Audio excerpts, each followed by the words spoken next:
Tanks gaming platform. Now on 3 servers. To join, visit www.armedtanks.net or #NeedAToaster. Toast that, bitches.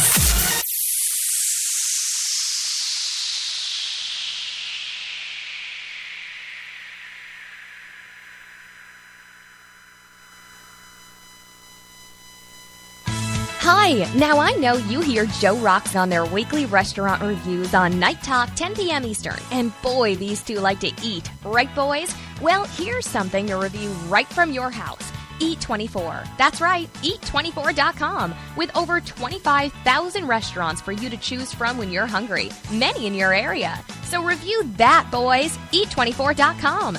Click, order, and eat. Eat24.com.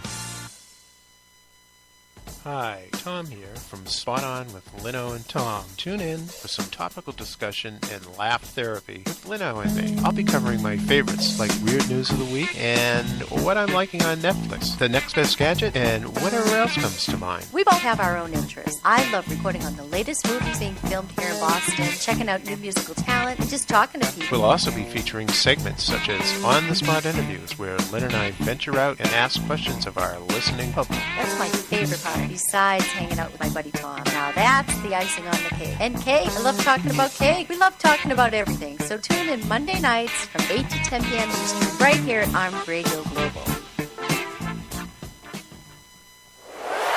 Armed Radio Global presents its new 2015 Talk at Night lineup.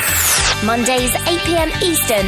Spot On with Lino and Tom. Straight Talk with Matt Hazley. Mondays and Fridays 10 p.m. Eastern. On Tuesdays, Talk Time with Val 8 p.m. Eastern, followed by High Five at 10 p.m. Eastern with Johnny and Mikey. Wednesdays on the air with Mike Allen 10 p.m. EST, and Thursdays Night Talk with Joe Rocks 10 p.m. Eastern. Join the talk now on Ustream TV. Replays on Spreaker, exclusively on Armed Radio Global.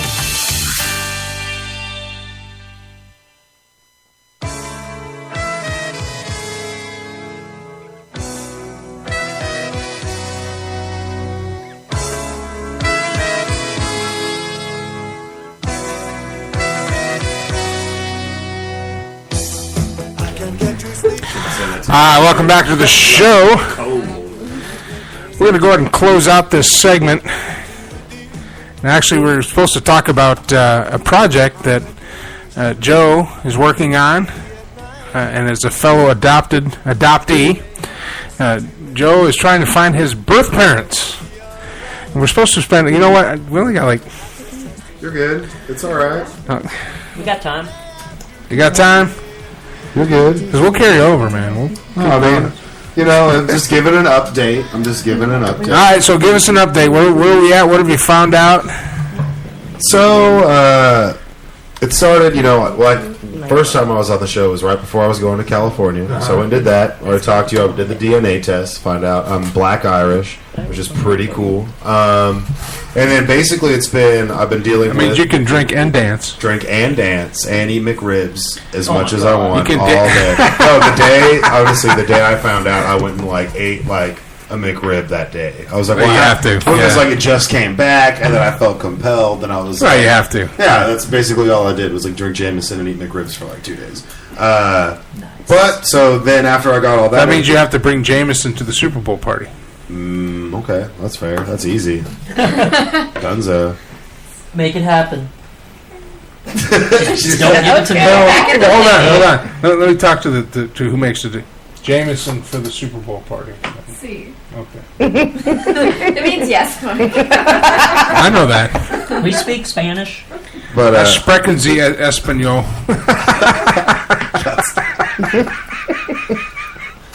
What?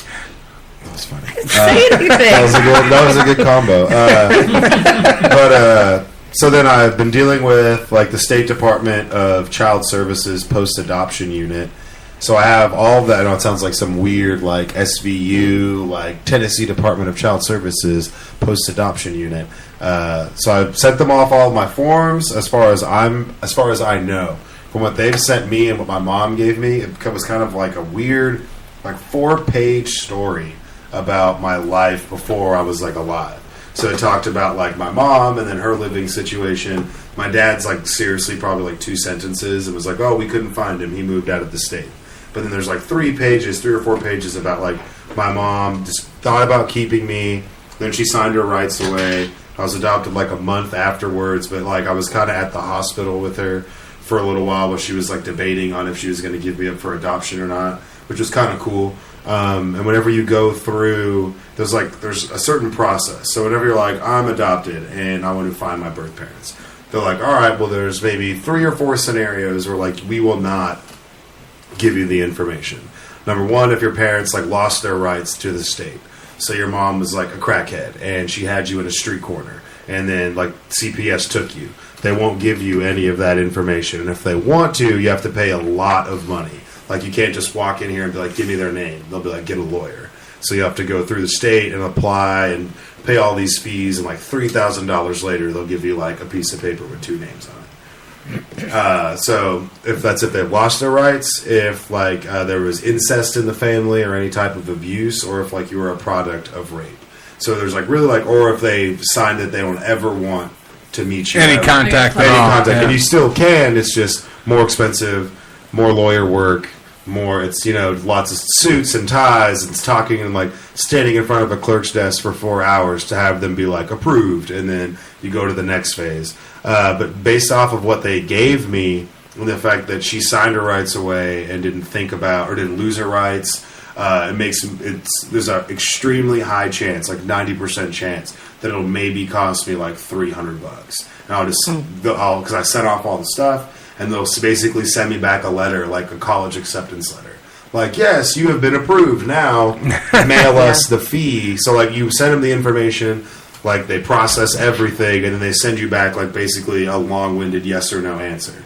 And then if it's yes, then you just mail them back the money, and then in, like, a month, they mail you some names. And then if they mail back no, that's when I have to get a lawyer in Tennessee. I already have one, like, kind of on retainer, and the fact that we speak all the time, but it's for free, because he knows that maybe one day I might have to pay him. So he's just kind of like hanging around for the hope. And that's fine. Like, he's hoping, like, oh, hopefully, like, it's going to be legal. And, like, I have to, hopefully not. Like, obviously, like, whenever I talked to the Child Service Department, and I knew that there's, like, you've heard me say there's a million possibilities. Whenever they were telling me the reasons why I might not be able, because it's, I may or may not be able to get their names. Everything's, like kind of a coin flip. Like, are my biological parents alive? It's a coin flip. It's yes or no. There's no like gray area unless they're in some weird vegetative state, and then I wouldn't get to meet them, and that's all a whole nother story. But that's, like anything is absolutely possible.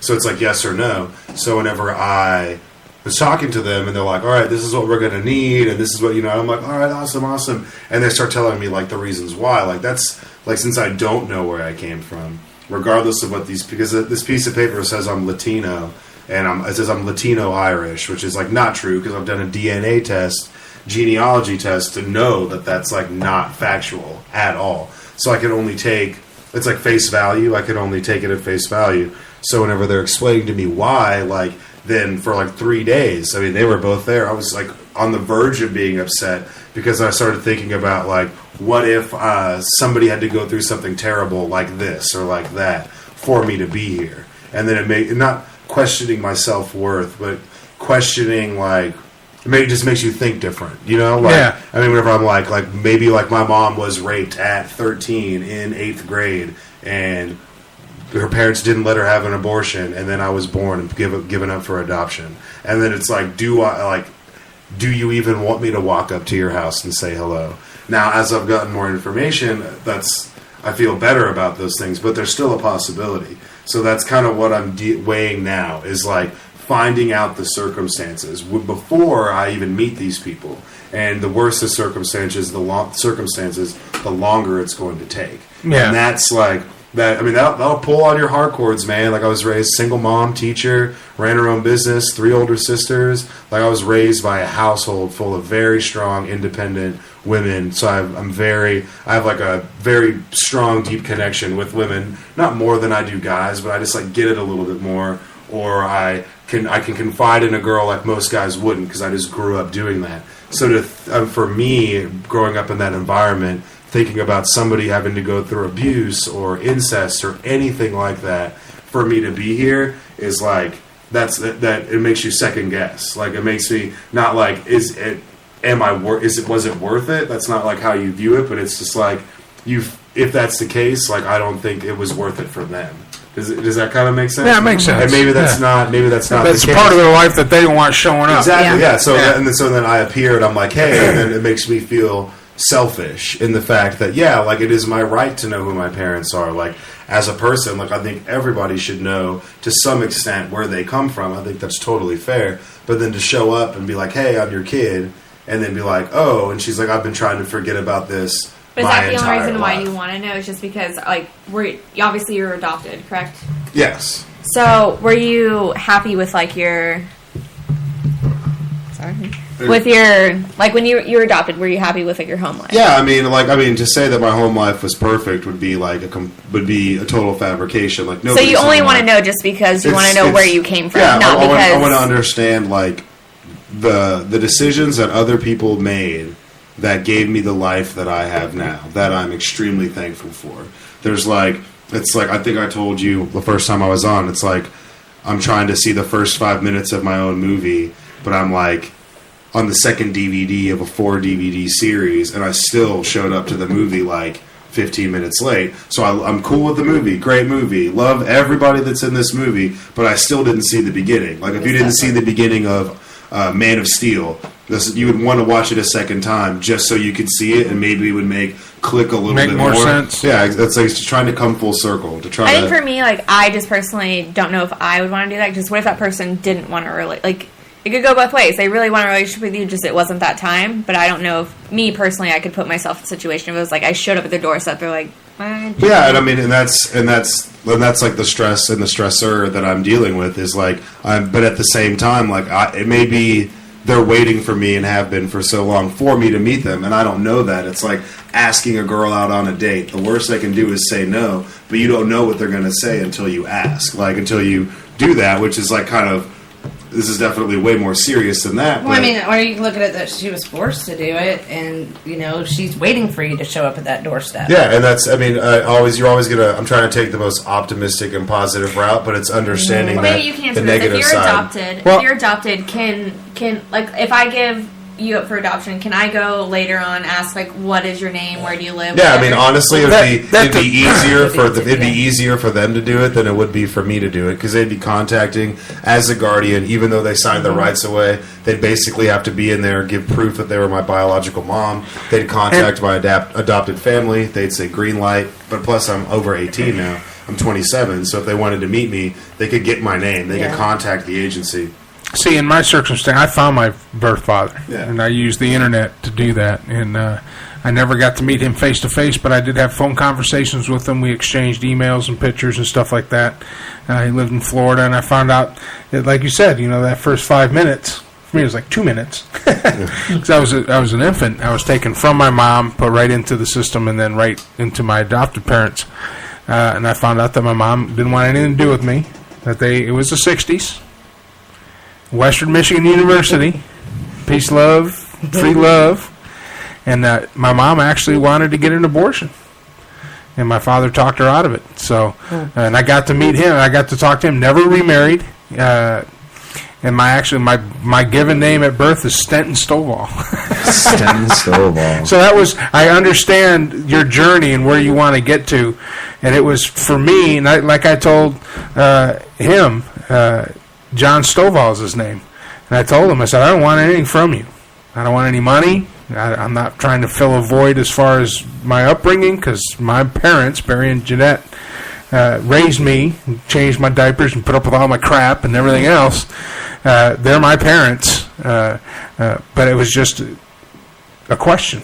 Yeah, it's just like it's like a hovering question mark that you're aware that is there, and you're just like, want to get it, like a splinter in my hand that I want. And wouldn't it be cool to know it? Yeah. Yeah. No matter how much it hurts, I still want to at least know, because there's still be. I think we talked about this before. You were like, it's not closure, and I'm like, but it kind of is, because I'm closing the beginning and I'm just understanding it. Maybe this. Now you know the whole movie. Yeah. Now I'm up to speed. I read the first chapter or however. Well, yeah, Now,